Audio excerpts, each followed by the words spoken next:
అక్కడ ఒకప్పుడు ఓడల సందడి కనిపించేది. విదేశీ వర్తకపు అడుగు జాడలు కనిపించేవి. సముద్రపు అలల సవ్వడికి తోడు పర్యాటకుల కేరింతలు కనిపించేవి. కానీ ఇప్పుడు అక్కడ కనిపిస్తున్నది కేవలం విధ్వంసం. అవును, ఇది ఎక్కడో కాదు, శ్రీకాకుళం జిల్లాకి తలమానికం అనుకున్న కళింగపట్నం తీరం ఇప్పుడు కన్నీరు పెడుతోంది. వంశధార నది తన దారిని మార్చుకొని కన్న తల్లి లాంటి బీచ్ను కబలించేస్తోంది. ప్రకృతి ప్రకోపమా లేక మనుషులు చేసిన పాపమా? అసలు ఆ అందమైన తీరం ఎందుకు అస్థిపంజరంలా మారుతోంది? గజగజ వణికిస్తున్న నదీ ప్రవాహం వెనుక ఉన్న ఆ అక్రమ శక్తులు ఎవరు? గ్రౌండ్ రిపోర్ట్లో చూద్దాం. ఉన్న భవిష్యత్తు మాత్రం శూన్యంగా మారింది అనే మాటకి కరెక్ట్గా సరిపడేది కళింగపట్నం సముద్ర తీర ప్రాంతం. ఎందుకంటే ఈ సముద్ర తీర ప్రాంతం అనేది ఒకప్పుడు సహజమైన వాటర్ వేవ్తో పాటు అద్భుతమైన బీచ్ అనేది ఉండేది. అయితే ఇప్పుడు ఈ రెండు కూడా కనిపించకుండా కనుమరుగైనటువంటి పరిస్థితి. అయితే ఈ పరిస్థితి ఎందుకు వచ్చింది, దానికి కారణం ఏంటి, ఇక్కడ ఎలాంటి పరిస్థితులు దాపురించాయి అనేది ఈరోజు గ్రౌండ్ రిపోర్ట్లో తెలుసుకుందాం. శ్రీకాకుళం జిల్లా కళింగపట్నం దగ్గర వంశధార నది బంగాళాఖాతంలో కలుస్తుంది. ఈ కలిసిన దగ్గర వంశధార నది పూర్తిగా కళింగపట్నం బీచ్ను మింగేస్తోంది. దీంతో పర్యాటకులు లేకుండా ఈ ప్రాంతం వెలవెలబోతోంది.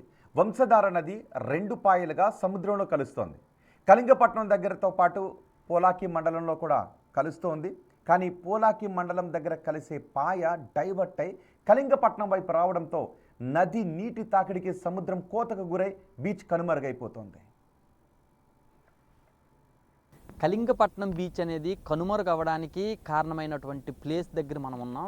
ఎందుకంటే ఇప్పుడు ఇక్కడ కనిపిస్తుంటే మనం చూసుకున్నట్టయితే ఇక్కడ నది అనేది కనిపిస్తుంది. ఇది వంశధార నది. ఈ నది ఏదైతే ఉందో ఈ నది అనేది ఇక్కడ సముద్రంలో ఇటువైపు చూసుకుంటే ఇదంతా సముద్రం.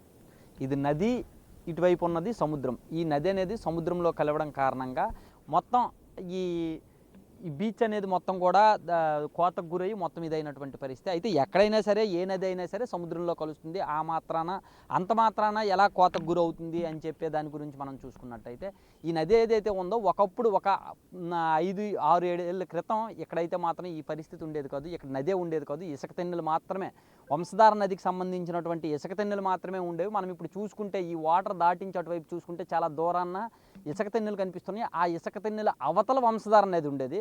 ఆ వంశధార నది అనేది అలా వెళ్ళి అటు నుంచి అలా చూసుకుంటే అలా వెళ్ళి ఆ ఇసుక తెన్నెలను దాటుకుంటూ వెళ్ళి అవతల నుంచి ప్రవహించి ఆ నది అనేది అక్కడ మనం చూసుకుంటే అక్కడ సముద్రపు అలలు కనిపిస్తున్నాయి. ఆ అలలు ఏవైతే ఉన్నాయో ఆ అలల దగ్గర ఆ నది సముద్రంలోని ఆ నది కలిసేది. అంటే ఇటువైపు ఇక్కడ ఈ వాటర్ కానీ ఇక్కడ నది వాటర్ కానీ ఇటువైపు సముద్రం వాటర్ కానీ ఏది కానీ ఉండేటటువంటి పరిస్థితి ఉండేది కాదు. కానీ ఇప్పుడు గత కొన్నేళ్ళుగా మనం చూసుకున్నట్టయితే ఆ నది ఆ ఇసుక తెన్నెలను దాటి ఇటువైపు వచ్చి ఈ వాటర్ అనేది ఎక్కడ సముద్రంలో కలిసి కలవడం కారణంగా మొత్తం కూడా ఈ బీచ్ అనేది పూర్తిగా కోతకు గురైనటువంటి పరిస్థితి. ఈ కోతకు గురైన కారణంగానే ఇప్పుడు బీచ్ అనేది పూర్తిగా కళ విహీనమైంది, కళ తప్పింది అని చెప్పేసి కూడా స్థానికంగా ఉండేటటువంటి వాళ్ళందరూ కూడా బాధపడుతున్నటువంటి పరిస్థితి. మెయిన్ కారణంగా అటువైపు నుంచి వెళ్ళాల్సిన వాటర్, నది వాటర్ అనేది, నదీ ప్రవాహం అనేది ఇటువైపు డైవర్ట్ అయిన కారణంగానే ప్రధానంగా చూసుకుంటే ఈ సమస్య వచ్చింది.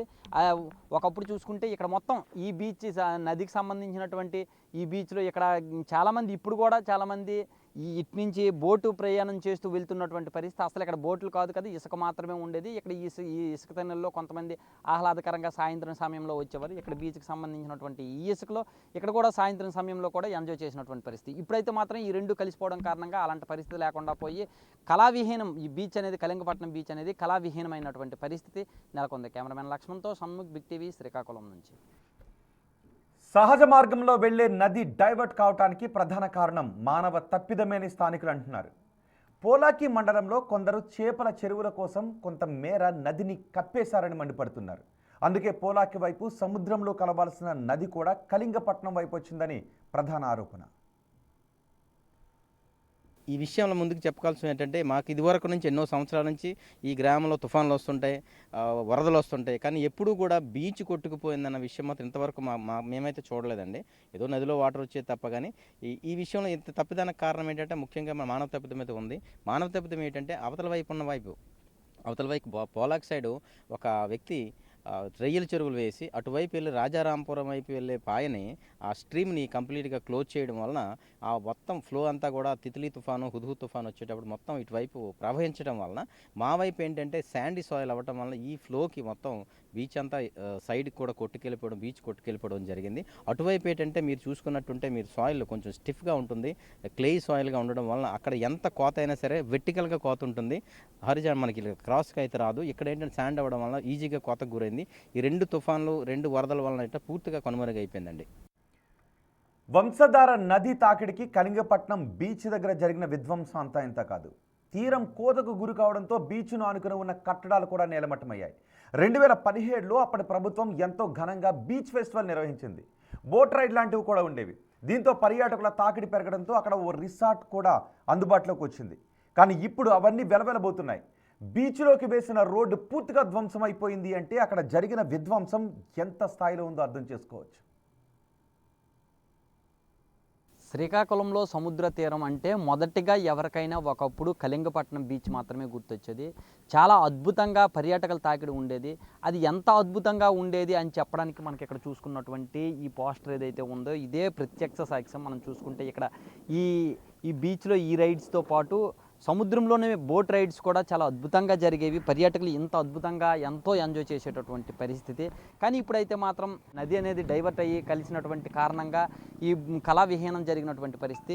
ఇక్కడ మనం చూసుకుంటే ఈ రోడ్డు ఏదైతే ఉందో మనం ఈ రోడ్డును మనం ఒకసారి లక్ష్మణ్ ఈ రోడ్డు చూపించండి. ఈ రోడ్డు ఏదైతే ఉందో ఈ రోడ్డు అనేది ఇటువైపు చూసుకుంటే ఈ రోడ్డు ఇక్కడి నుంచి ఈ బోర్డు ఒకసారి ఇటువైపు తిప్పండి లక్ష్మణ్. ఈ రోడ్డు ఏదైతే ఉందో ఈ రోడ్డు ఇటు నుంచి ఆ సముద్రం లోపలికి ఆ బీచ్ లోపలికి చాలా దూరంగా ఆ రోడ్డు అనేది విస్తరించినటువంటి పరిస్థితి. అటువైపు వెళ్ళిన తర్వాత ఆ రోడ్డు ఎంతవరకు విస్తరించింది అనేది కూడా చూపించడానికి మేము ట్రై చేస్తాం. ఎందుకంటే ఈ రోడ్డు ఇటు నుంచి ఇలా వెళ్తూ ఈ రోడ్డు అనేది అటువైపు ఉండేది. ఇప్పుడు ఆ రోడ్డు ఎలా ఉంది, అంతకుముందు ఎలా ఉండేది అనేది కూడా మనం చూపిస్తాం. ఇది ఒకసారి గుర్తుపెట్టుకోండి. ఆ రోడ్డు గురించి తర్వాత మాట్లాడదాం. అయితే ఇక్కడ మనం చూసుకుంటే ఈ రిసార్ట్ ఏదైతే ఉందో ఈ రిసార్ట్ కూడా ఒకప్పుడు ఈ బీచ్ అనేది ఎంత అద్భుతంగా ఉండేది, పర్యాటకుల తాకిడి ఎలా ఉండేది అనేదానికి ప్రత్యక్ష సాక్ష్యంగా చెప్పొచ్చు. చాలా చాలా ఎక్కువ మంది వచ్చి ఇక్కడ 2 రోజులు 3 రోజులు ఉండి చాలా అద్భుతంగా ఎంజాయ్ చేసినటువంటి పరిస్థితులు ఉండేవి. కానీ ఇప్పుడు ఎవరు పర్యాటకుల తాకిడి లేక ఎవరు అక్కడ రిసార్ట్కి వెళ్ళక అది కూడా కళావిహీనమైనటువంటి పరిస్థితి. ఇక్కడ మనం చూసుకుంటే ఇక్కడ ఈ శిథిలావస్థలకి ఇక్కడ మనం చూసుకుంటే ఇది బీచ్ అనేది బీచ్ ఇసుక ఉండేది. బెంచ్లు ఏవైతే ఉన్నాయో ఇవి కూడా ఉండేవి. ఇది కూడా ఒక సాక్ష్యం. ఎంతగా ధ్వంసం అయ్యింది అని చెప్పడానికి ఇది కూడా ఒక సాక్ష్యం. మనం ఇందాక చెప్పుకున్నట్టు ఏదైతే బీచ్ ఆ రోడ్డు ఏదైతే ఉందో ఆ రోడ్డు ఈ గోడ వెనక వైపు ఏదైతే రోడ్డు ఉండేదని చెప్పామో ఈ రోడ్డు ఇటు నుంచి ఇలా ఆ చివరికి ఇటువైపు వచ్చేయండి. ఇలా చూసుకుంటే ఆ చివరికి ఆ ఇసుక తెన్నెలు ఏవైతే ఉన్నాయో ఇసుక తెన్నెలు దాటి కూడా మనం క్లియర్గా చూసుకుంటే ఆ ఇసుక తెన్నెల దగ్గర కూడా బ్లాక్గా మనకి చిన్న తారు రోడ్డు ఆ శిథిలాలు అనేవి అక్కడ కనిపిస్తున్నాయి. ఆ ఇసుక తెన్నెల వరకు కూడా రోడ్డు ఉండేది. అంటే ఇది మొత్తం కూడా ఇక్కడ వరకు కూడా బీచ్ ఉండేది కాదు, ఇంకా ముందుకే ఉండేది. ఆ రోడ్డు వైపు అక్కడికి వెళ్ళి అక్కడ తరువాత ఉన్నటువంటి ఇసుక తెన్నెల్లో కూర్చునేటటువంటి పరిస్థితి ఉండేది. కానీ ఇప్పుడైతే మాత్రం ఈ వంశధార నది ఇక్కడ కలవడం కారణంగా పూర్తిగా కూడా ఈ రోడ్డు ధ్వంసమైంది. ఇక్కడ నిర్మాణాలు ఇక్కడ వాటర్ ట్యాంక్ కావచ్చు ఇవన్నీ కావచ్చు ఇవి కూడా ధ్వంసమైనవి. ఇవన్నీ కూడా కోతకు గురయ్యే ధ్వంసమైనటువంటి పరిస్థితి. ఈ రోడ్డు కూడా కోతకు గురయ్యే ధ్వంసమైంది. వాటర్ అనేది ముందుకు వచ్చి కోతకు గురైనటువంటి పరిస్థితి. ఇవన్నీ కూడా ప్రత్యక్ష సాక్ష్యంగా మనం చెప్పొచ్చు. ఇంకా మనం చూసుకుంటే అటువైపు ఒక టెంపుల్ అనేది ఉంటుంది. ఆ చిన్న ఒక సగానికి నిర్మాణం అయినటువంటి ఇంకో టెంపుల్ కూడా ఉంటుంది. ఆ టెంపుల్ కూడా పూర్తిగా ఈ కోతకు గురై కూడా ధ్వంసమై పూర్తిగా కూలిపోయినటువంటి పరిస్థితి. అంటే ఈ ఓవరాల్గా మనం చూసుకుంటే ఒకప్పుడు ఏ రకంగా ఉండేది ఇప్పుడు ఎలా ఉంది అనేది చెప్పుకోవడానికి ఇవన్నీ ఇక్కడ మనం చూసుకుంటే ఈ ఇసుక బస్తాలు ఇవన్నీ ఏవైతే ఉన్నాయో ఇవి కూడా ఈ కోతకు గురి కాకుండా కాపాడడానికి చేసినటువంటి ప్రయత్నాలు ఇవన్నీ కూడా, కానీ ఏది కూడా కాపాడలేకపోయినటువంటి పరిస్థితి. ఒకప్పుడు 2017లో అయితే ఇక్కడ బీచ్ ఫెస్టివల్ కూడా చాలా అత్యద్భుతంగా కోట్ల రూపాయలు ఖర్చు పెట్టి ఇక్కడ బీచ్ ఫెస్టివల్ కూడా నిర్వహించినటువంటి పరిస్థితి ఉండేది. ఆ బీచ్ ఫెస్టివల్లో భాగంగానే అక్కడ మనం చూసినటువంటి పోస్టర్లు ఏవైతే ఉన్నాయో ఆ పోస్టర్లు కూడా రైడ్ కావచ్చు, ఆ ఇసుకలో రైడ్ కావచ్చు, లేదంటే సముద్రంలో రైడ్ కావచ్చు, అవన్నీ కూడా అందులో ఏర్పాటు చేసినటువంటి పరిస్థితి. ఇక్కడ మనం చూసుకుంటే ఈ బొమ్మలు ఏవైతే ఉన్నాయో ఆ బొమ్మలు ఇలాంటి బొమ్మలు అనేవి ఆ సముద్రంలో చాలా చివరికి ఆ బీచ్ ఆ రోడ్డు దాటిన తర్వాత మనం ఇందాక చూపించినటువంటి రోడ్డు ఏదైతే ఉందో ఆ రోడ్డు దాటిన తర్వాత ఇలాంటి బొమ్మలు చాలా ఏర్పాటు చేసి పర్యాటకుల్ని ఆహ్లాదకరంగా పరచడం కోసం అలాంటివి చాలా ఏర్పాటు చేసినటువంటి పరిస్థితి. ఇక్కడ మనం ఒకసారి ఈ టెంపుల్ని చూపించండి. ఈ టెంపుల్ అటువైపు ఇంకో టెంపుల్ నిర్మాణంలో ఉండేది. ఆ టెంపుల్ కూడా పూర్తిగా కోతకు గురై పూర్తిగా ధ్వంసమైనటువంటి పరిస్థితి. ఓవరాల్గా ఏదేమైనప్పటికీ కూడా మనకి ఈ విధ్వంసం ఏ రకంగా జరిగింది అనడానికి ఇక్కడ చూస్తున్నటువంటి ఇవన్నీ కూడా సజీవ సాక్ష్యాలుగా ఉన్నాయి. నిజంగా చూసుకుంటే ఇవన్నీ కూడా నిర్మాణాలు కుప్పకూలినటువంటి పరిస్థితి. కేవలం కోతకు గురయ్యి వంశధార నది వచ్చి సముద్రంలో కలిసి ఆ కోతకు గురయ్యి ముందుకొచ్చి ఈ బీచ్ అనేది కోతకు గురైన కారణంగానే ఇవన్నీ ధ్వంసమైనటువంటి పరిస్థితి ఇక్కడ కనిపిస్తుంది. అయితే దీనికి కారణం ఏంటి, ఎందుకు ఇదంతా ధ్వంసమైనటువంటి పరిస్థితి, అక్కడ ఉన్నటువంటి వాటర్ అనేది ఇటువైపు ఎందుకు వచ్చింది, ఎలా డైవర్ట్ అయింది అనే దాని గురించి కూడా మనం ముందుకు వెళ్ళి అక్కడికి వెళ్ళి తెలుసుకునేటటువంటి ప్రయత్నాలు చేద్దాం. కెమెరామెన్ లక్ష్మణ్తో సన్ముఖ్, బిగ్ టీవీ, శ్రీకాకుళం నుంచి. కళింగపట్నం అంటే పర్యాటకంగానే కాదు, విదేశాలతో ఎగుమతులు దిగుమతులు చేసే ఓ సహజ ఓడరేవు కూడా. స్వాతంత్రానికి పూర్వం ఇక్కడి నుంచి రంగూన్, బర్మాకు పెద్ద ఎత్తున ఎక్స్పోర్ట్స్, ఇంపోర్ట్స్ జరిగేవి. దీంతో స్థానికులకు ఉపాధితో పాటు దేశానికి కూడా ఆదాయం వచ్చేది. ఇప్పటికీ ఉన్న లైట్ హౌస్ దీనికి సజీవ సాక్ష్యం. స్వాతంత్రం తర్వాత ఆ పోర్ట్ కనుమరుగైపోయింది. ఆ తర్వాత పర్యాటక ప్రాంతంగా అభివృద్ధి చెందింది. కానీ ఇప్పుడు పర్యాటకంగా జరుగుతుందనుకున్న ఆ అభివృద్ధిపై కూడా ఆశలు సన్నగిలుతూ ఉన్నాయి. పూర్వ వైభవానికి మరో ప్రత్యక్ష సాక్ష్యంగా మనం ఇక్కడ ఉన్నటువంటి ఈ లైట్ హౌస్ ఏదైతే ఉందో దాన్ని చెప్పుకోవచ్చు. ఈ లైట్ హౌస్ అనేది బ్రిటిష్ వారికి ముందు, ఇంకా చెప్పాలంటే మన స్వాతంత్రానికి ముందు ఇక్కడ పోర్ట్ అనేది ఉండేది. ఈ సహజమైన వాడరేవ్ అనేది ఈ కళింగపట్నం సముద్ర తీరంలో ఉండేది. ఆ సముద్ర తీరానికి సంబంధించినటువంటి ఈ లైట్ హౌస్ ఏదైతే ఉందో ఇక్కడ నుంచి ఆ సముద్ర తీరంలో ఆ సముద్రం మీదుగా జరిగేటటువంటి వర్తక వ్యాపారాలకు సంబంధించినటువంటి వాడలు ఏవైతే ఉన్నాయో ఆ వాడలకి సిగ్నల్స్ పాస్ చేసినటువంటి పరిస్థితి. ఇక్కడ మొదట 17వ శతాబ్దంలో ఇక్కడ వర్తక వ్యాపారం చేయడం కోసం డచ్ వారు వచ్చారు. ఈ డచ్ వారు ఇక్కడ వ్యాపారాలు చేసినటువంటి పరిస్థితి ఉండేది, ఎక్స్పోర్ట్స్ ఇంపోర్ట్స్ చేసినటువంటి పరిస్థితి ఉండేది. ఆ తర్వాత ఇక్కడ నిజాం నవాబులు ఈ ప్రాంతాన్ని బ్రిటిష్ వారికి ఇచ్చారు అని చెప్పేసి చరిత్రకారులు చెప్తున్నటువంటి పరిస్థితి. బ్రిటిష్ వారు దీన్ని చేజిక్కించుకున్న తర్వాత ఇక్కడ చాలా నిర్మాణాలు చేపట్టారు. అందులో భాగంగానే ఇక్కడ ఉన్నటువంటి లైట్ హౌస్ని నిర్మించారు. ఇక్కడి నుంచి పెద్ద ఎత్తున ఎక్స్పోర్ట్స్ ఇంపోర్ట్స్ జరిగేవి.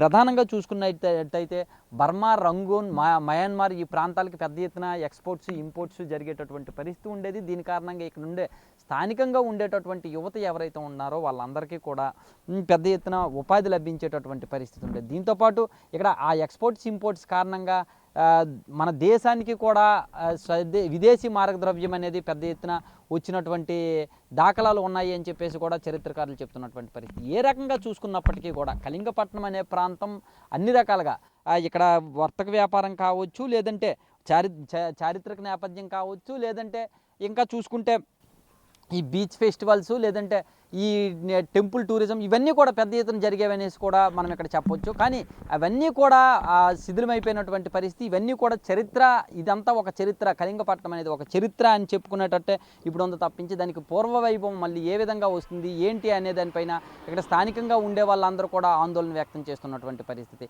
ఇలాంటి చరిత్ర, ఇది చరిత్ర కాదు, ఇది భవిష్యత్తు కూడా ఇలాగే ఉండాలి అని చెప్పేసి కూడా వాళ్ళు కోరుకుంటున్నటువంటి పరిస్థితి. కాకపోతే ఇక్కడికి వచ్చి చాలామంది సందర్శకులు వస్తూ ఉంటారు. ఒకప్పుడు కళింగపట్నం ఎలా ఉండేది, కళింగపట్నం లైట్ హౌస్ ఎలా ఉంది, ఈ లైట్ హౌస్ నుంచి ఇలాంటి సిగ్నల్స్ ఎలా ఉండేవి, ఈ సిగ్నల్స్ ద్వారా అక్కడ వర్తక వ్యాపారులకి ఆ సిగ్నల్స్ పాస్ చేసేవారు. సుమారుగా ఇక్కడి నుంచి మనం అక్కడ తిరుగుతున్నటువంటి ఇదేదైతే ఉందో అక్కడి నుంచి లైట్స్ అనేవి రాత్రిపూట సుమారుగా 70-80 కిలోమీటర్ల వరకు ఆ లైట్స్ కనిపిస్తూ ఆ వెలుతురు కనిపిస్తూ ఉండేది. ఆ వెలుతురు కనిపించేటప్పుడు ఎవరైనా సరే సముద్రంలో తప్పిపోయి ఇటువైపు వస్తే ఇక్కడ ఒక లైట్ హౌస్ ఉంది, ఇక్కడ ఒక పోర్ట్ ఉంది, ఆ పోర్ట్ దగ్గరికి మనం వెళ్తే కాపాడబడతామని చెప్పేసేటటువంటి సిగ్నల్స్ అనేవి ఆ లైట్ నుంచి వెళ్ళేటటువంటి పరిస్థితి. ఏదేమైనా ఇవన్నీ కూడా గతం ఎలా ఉండేది అని చెప్పుకోవడానికి సాక్ష్యాలుగా మిగిలిన పరిస్థితే తప్ప భవిష్యత్తు ఎలా ఉంటుంది అనేటటువంటి ఆందోళన కూడా అట్ ది సేమ్ టైం కనిపిస్తుంది. భవిష్యత్తు కూడా అద్భుతంగా ఉండాలి అని చెప్పి స్థానికంగా ఉండే వాళ్ళు కూడా కోరుకుంటున్నారు. దాంతోపాటు ప్రభుత్వాలు కూడా కొంతమేరకు ప్రయత్నాలు చేసినప్పటికీ కూడా ఇవి ఫలితాలు చూపించట్లేదు. కెమెరామెన్ లక్ష్మణ్తో సన్ముఖ్, బిగ్ టీవీ, శ్రీకాకుళం నుంచి. సముద్రం కోతకు గురి కాకుండా ప్రభుత్వం చర్యలు తీసుకుంటోంది. నదిలో రిటైనింగ్ వాల్ నిర్మించి నదీ మార్గాన్ని కొంత మేర మళ్లించే ప్రయత్నం చేస్తుంది. కానీ అవేమీ ఫలిస్తున్నట్టుగా కనిపించట్లేదు. రిటైనింగ్ వాల్స్ పొడుగ్గా నిర్మిస్తే కొంతమేర బీచ్ను కాపాడే అవకాశం ఉంటుంది.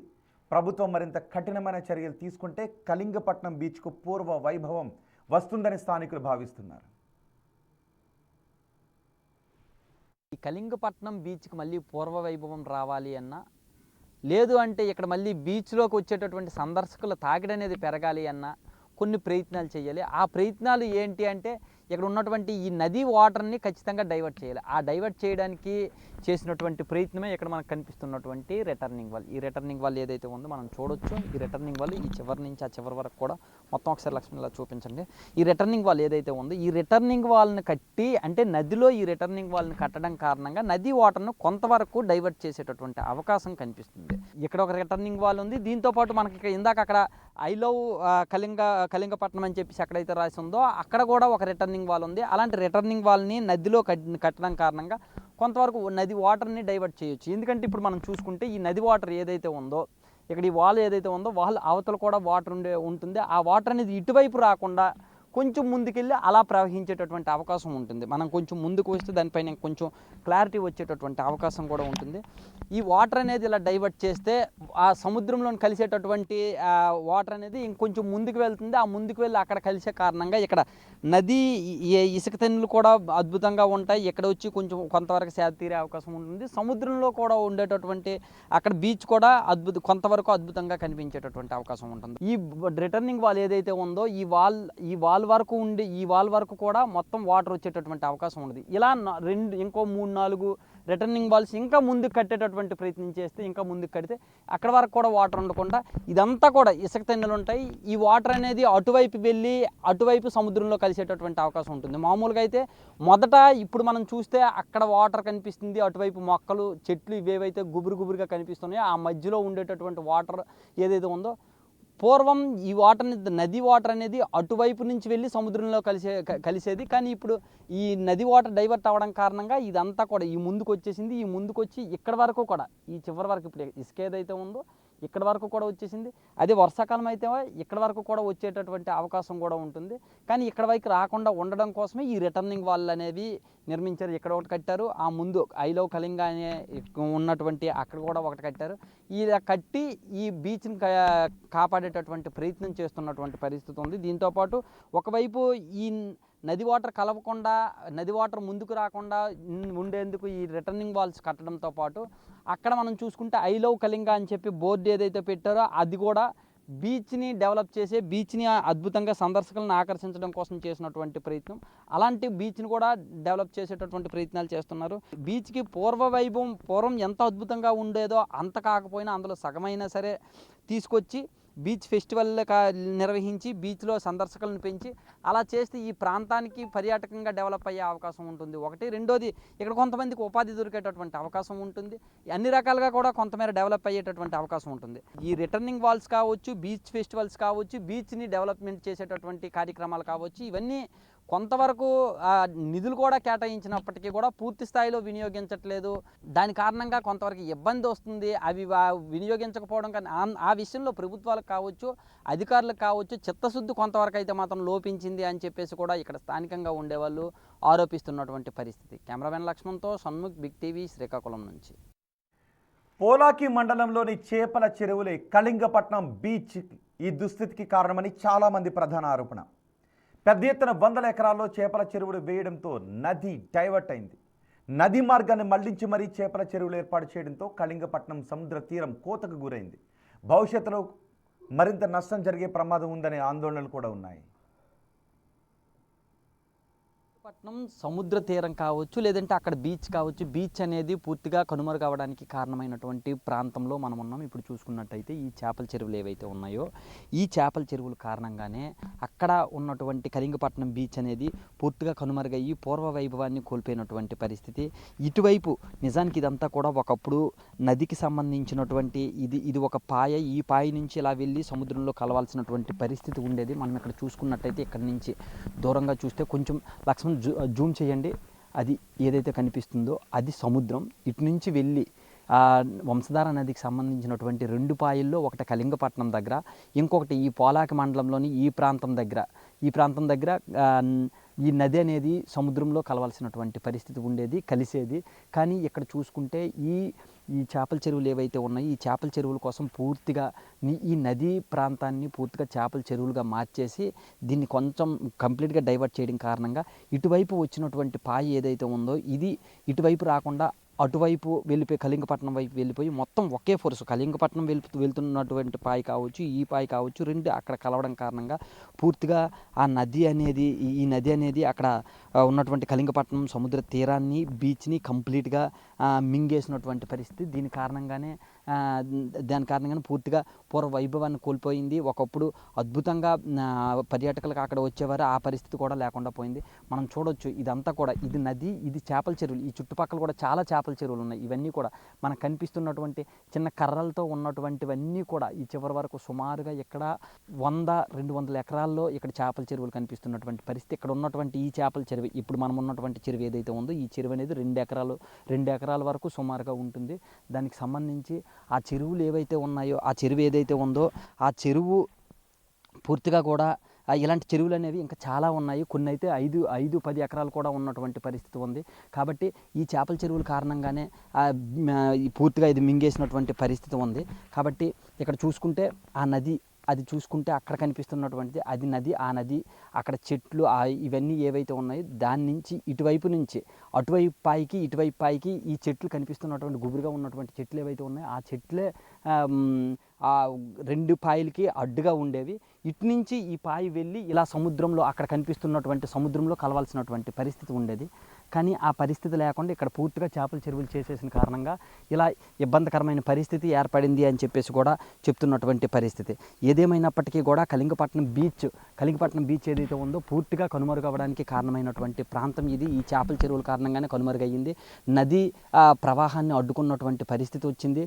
దీని మూలంగా బీచ్ అనేది పూర్తిగా పూర్వ వైభవాన్ని కోల్పోయింది. ఒక పర్యాటక ప్రాంతాన్ని కోల్పోయామని చెప్పేసి కూడా అక్కడ స్థానికంగా ఉండేవాళ్ళు ఆరోపిస్తున్నారు. దాన్ని ఎలా అయినా సరే మళ్ళీ పూర్వ వైభవాన్ని తీసుకురావాలి, రిటర్నింగ్ వాల్స్ నిర్మించి వస్తున్నటువంటి నది వాటర్ అనేది కళింగపట్నం బీచ్ వైపు రాకుండా అడ్డుకోవాలని చెప్పేసి స్థానికులు కోరుతున్నారు.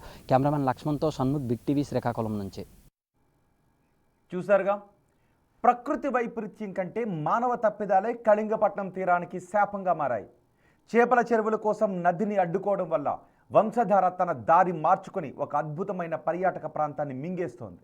2017లో ఓ వెలిగిన ఆ పర్యాటక కాంతులు ఇప్పుడు అక్కడ శిథిలాల మధ్య వెతుక్కోవాల్సిన పరిస్థితి కనిపిస్తోంది. ఇప్పటికైనా ప్రభుత్వం కేవలం తాత్కాలికంగా రిటర్నింగ్ వాల్స్ నిర్మించి చేతులు దులుపుకోకుండా నదీ ప్రవాహానికి అడ్డంగా ఉన్న ఆక్రమణలను తొలగించాలి. అప్పుడే ఆ చారిత్రాత్మక ఓడరేవు ప్రాంతానికి, పర్యాటక తీరానికి పూర్వ వైభవం వస్తుంది. లేదంటే మరికొద్ది రోజుల్లో కళింగపట్నం బీచ్ కేవలం చరిత్ర పుటలకే పరిమితం అయ్యే ప్రమాదం కనిపిస్తోంది.